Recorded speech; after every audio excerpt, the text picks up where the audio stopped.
Firstly, I hope, James, you're going to forgive me for making you do that. So that's always a good thing. I guess what I wanted to do is you will all be aware of the sorts of things that LCRIG does for events like this, for the Innovation and Learning Festival, and we are well known for our reputation in running some of the best sort of events in the industry. But I thought I would take a moment just to talk about some of the areas of work that we are engaged in. And I think the key point for me is that, again, because people think of that we just deal with the events, it's also important for us that we understand how innovation is working in different authorities, whether it's working well in some authorities, how we can share the lessons. James talked about something in terms of sharing lessons in his last slide, and that's something we also find incredibly difficult to get out of councils, because we want to be able to share not just what went well, but what might be changed next time or what people could do differently. So from an LCRIG perspective, it's been really important for us to start to get below the level of just some of the activities we do around events. And I think the one thing that people are often surprised about is how big LCRIG is. You all know that we are a very small team. Darren always says we are the least diverse team in the sector, given that we are 10 women.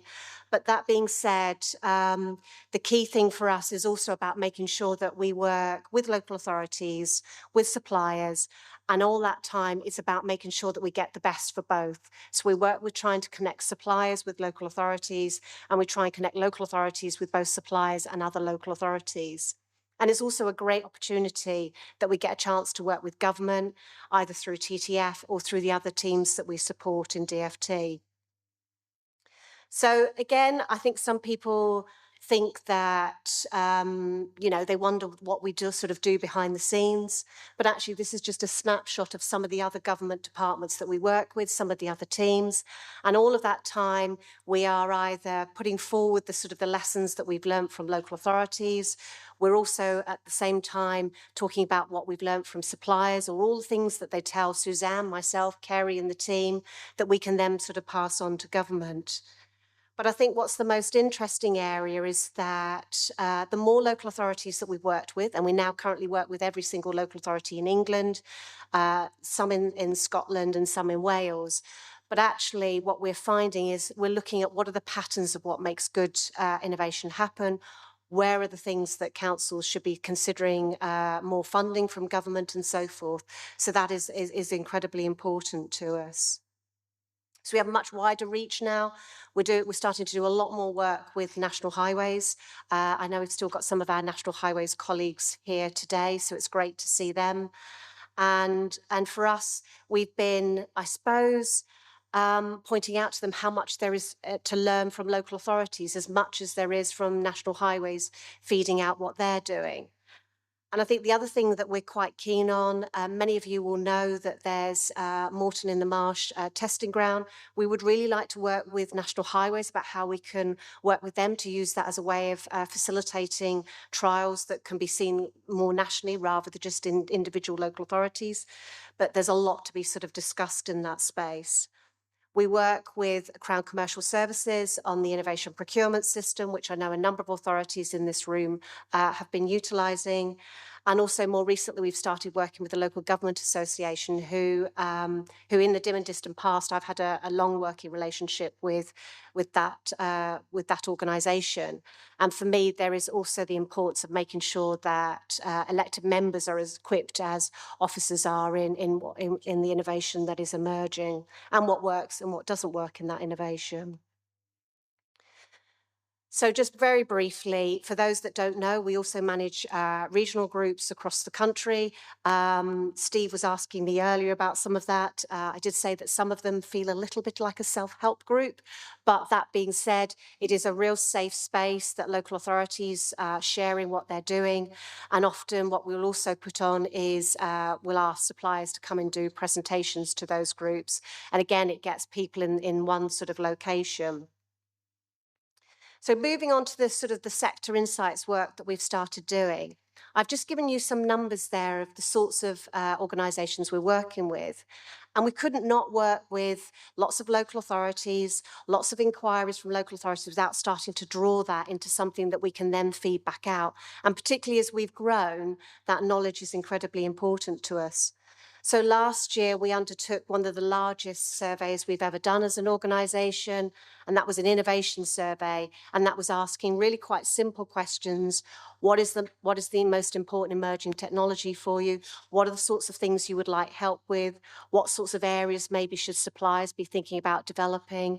And we also asked similar questions to suppliers. What are your barriers for working with local authorities? And vice versa, local authorities, what are your barriers for working with suppliers? And from that, we want to be able to start to turn that into tools that help people. So, for example, business cases, that's a recurring theme. Procurement, which won't surprise you all. So it'll be interesting to see how Procurement Act helps with that as that happens. So from that innovation survey, we had well over 50% of all authorities that fed into that. And again, that was something that was quite important to us because it also identified the key areas that councils are interested in. So councils want to see a lot more, for example, innovative materials coming onto the network. They want suppliers to be thinking a lot more about how you're decarbonising your product for the local authority and how you're able to show what that decarbonisation is. We also know that from many local authorities, they are absolutely interested in AI and how that can help them with productivity, but there's a lot of caution around that, and that's an area we want to help with. We also looked at some of the emerging threats. It was great this morning that we heard from DFT talking about cybersecurity. That is an area that we know we want to do more work. And again, I've spoken to a couple of authorities that want to understand how they can risk assess the sort of technologies that they might be adopting in the future. So one of the small areas of work that we've started from is an AI task group. And I know we've got a couple of the suppliers that are part of that group here. We'll be starting with a very sort of a basic webinar on Monday. And that was really drawn from local authorities who wanted us to sort of really go direct back to basics. And although we heard from Alex yesterday and he hinted at the work that we will do with DFT, there is a whole sort of skills piece that we want to help with. And I just want to reiterate a point that Alex made yesterday, which was we want to get behind the fluff of AI. Although I feel, Darren, that's the second time I've heard fluff today, and you were referred to one of them.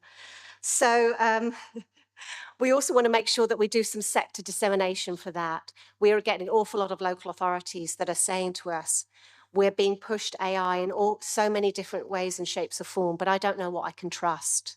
Can you help us with that? So there's lots of things that we will be doing over the next 2 years, and do listen out for that in our newsletters and everything else. Also, some of the things that we've also taken on board from local authorities is supporting both councils and suppliers.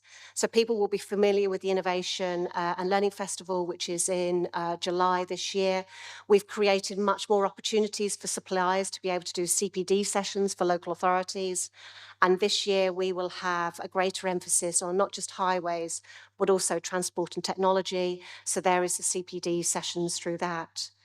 We've also, for the first year, introduced fully funded places for apprentices. We couldn't possibly be an organisation that didn't want to also help the younger generation come into our sector, not least those that are at traffic signals that might not know where they are yet. So we have a number of partnerships with organisations like Primary Engineer. We're also Keely in our team who is leading our apprenticeship group, and our apprenticeship group is going to be looking at the sorts of areas and topics that we should be supporting them and helping them on their journey. And then finally, I think I just wanted to wrap up by saying it's really easy to sort of, you see all the good things that we do at LCRIG from an event perspective, from the work that we do with Darren and TTF, but there is a lot more that we are looking to sort of support local authorities and suppliers in. So if there's anything that you think we can help with, do continue to reach out to us. I know a lot of you use the sort of Suzanne 118 service where people will often ring Suzanne and say, do you know someone who's doing X? And we do a lot of that connectivity piece, not just at events. So I hope you've sort of really enjoyed the event that we've put on to you. I'd like to say thank you to the team for being amazing as always. But again, if you're thinking about innovation and you've got some lessons to share, whether you're a local authority or a supplier, please let me know. Quite often we see local authorities that want to hear what's gone well and what's not gone well. But we also want to hear from suppliers who are happy to have their case studies validated too, not just sort of the case studies that, look great, but actually we are asked by councils, are they validated with other councils? So that's a bit of a hint about what's coming up in the future. Do keep an eye out for the 2-year work we'll be doing around AI, and do feel free to sort of engage in all of LCRIG activities. Thank you.